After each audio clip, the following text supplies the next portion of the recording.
আর এই মুহূর্তে সব থেকে বড় খবর, সন্দেশখালীর বেতাজ বাদশাহ শেখ শাহজাহানকে 13 এপ্রিল পর্যন্ত ইডির হেফাজতে রাখার নির্দেশ দেওয়া হলো। 13 এপ্রিল পর্যন্ত ইডির হেফাজতে রাখার নির্দেশ শেখ শাহজাহানকে, এমনটাই নির্দেশ দিল ব্যাংশাল আদালত। ইডি হেফাজতের নির্দেশ ব্যাংশাল আদালতে। 13 এপ্রিল পর্যন্ত ইডি হেফাজতে শেখ শাহজাহান। শেখ শাহজাহানকে হেফাজতে নিতে চেয়ে বিস্ফোরক এবার ইডি। ব্যাংশাল আদালতের পক্ষ থেকে নির্দেশ, ইডির হেফাজতে 13 এপ্রিল পর্যন্ত ইডি হেফাজতে রাখা হবে সন্দেশখালীর বেতাজ বাদশাহ শেখ শাহজাহানকে।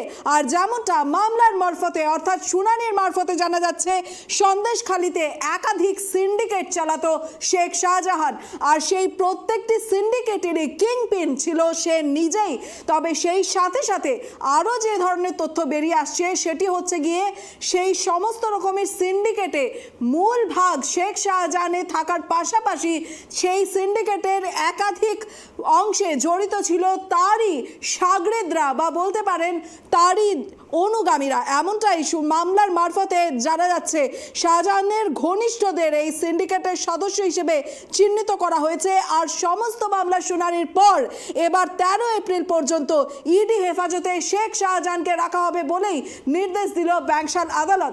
এ বিষয়ে আমরা আরো বিস্তারিত জানবো। আমাদের গ্রাউন্ড জিরোতে রয়েছে আমাদের প্রতিনিধি অভ্রদীপ। 13 এপ্রিল পর্যন্ত এবার ব্যাংশাল আদালত ইডির হেফাজতে শেখ শাহজাহানকে রাখার নির্দেশ দিল। আর কি জানতে পারছো এই বিষয়ে?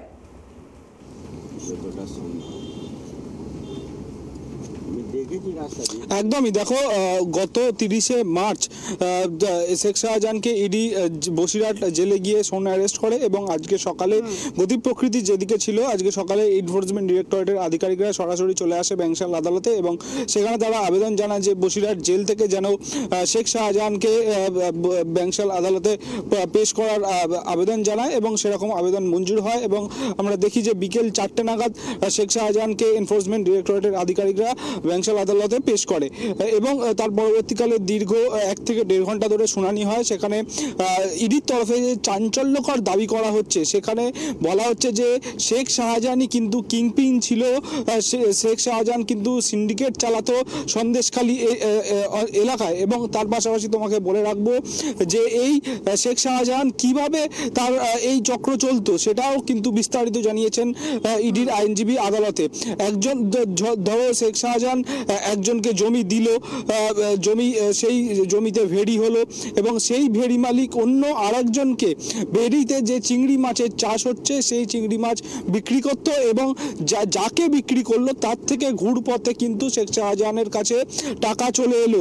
অর্থাৎ বলা যায় যে চক্র মারফত কিন্তু এই ব্যবসা চালাতো শেখ শাহজাহান, তেমনটাই কিন্তু চাঞ্চল্যকর অভিযোগ করছে এনফোর্সমেন্ট ডিরেক্টরেটের আইনজীবী। তার পাশাপাশি তোমাকে বলে রাখবো, এই যে শেখ শাহজাহান যে সিন্ডিকেট চালাতো, যে জমির মালিক ছিল, যে জমিগুলিতে ভেড়ি হয়েছে তার সবকটারই মালিক ছিল কিন্তু শেখ শাহজাহান। বকলমে অন্যদের নামে সে জমিগুলো কিনতো বা জোর করে নিয়ে নিত। আদিবাসীদের থেকেও জমি নেওয়ার অভিযোগ উঠে এসছে তার বিরুদ্ধে এবং সেই কথাও কিন্তু এনফোর্সমেন্ট ডিরেক্টরেটের আইনজীবী সরাসরি জানিয়েছে আদালতকে।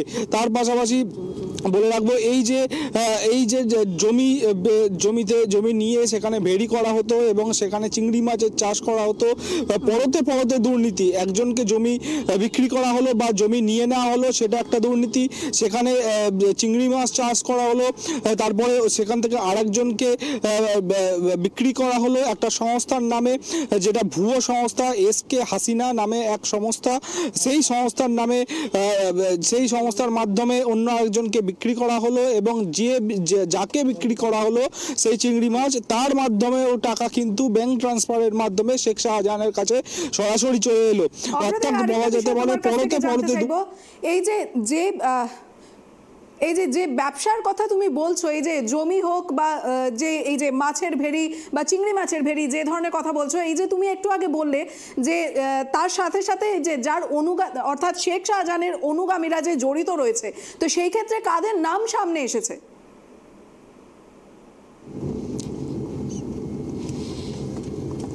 একদমই এই বিষয়ে কিন্তু চাঞ্চল্যকর অভিযোগ করেছে এনফোর্সমেন্ট ডিরেক্টরেটের আইনজীবীরা। আমরা সূত্র মারফত জেলে জানতে পারছি 11 জন, প্রায় 11 জন কিন্তু এখানে এই চক্রের সঙ্গে যুক্ত ছিল। তার পাশাপাশি এই চক্রের মাধ্যম দিয়েই কিন্তু তারা এই সিন্ডিকেট রাজ চালাতো এবং তার পাশাপাশি তোমাকে বলে রাখবো যে এই সিন্ডিকেট রাজের মাধ্যমেই কিন্তু শেখ শাহজাহান চক্র চালাতো এবং প্রায় 11 জনের নাম উঠে এসেছে এই যে চক্রের মাধ্যমে।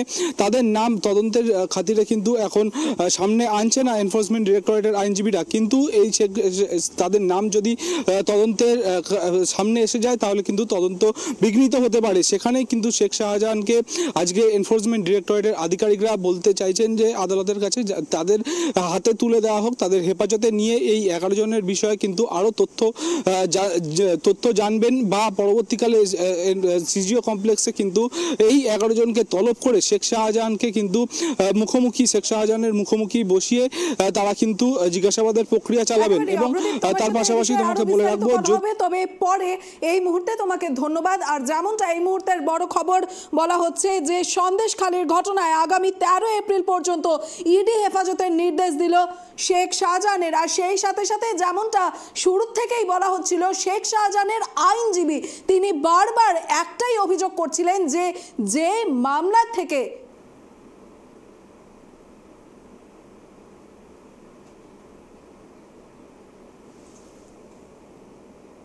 ব্যবসা দেখিয়ে প্রসিডস অফ ক্রাইম যেটা আর্ন করেছে সেটা আনটেন্টেড করে সাইফনিং করা হয়েছে, সেটাই আমাদের মূল অভিযোগ। সেই অভিযোগেই গ্রেপ্তার করা হয়েছে এবং রিমান্ড চাওয়া হয়েছে। সেই দুর্নীতির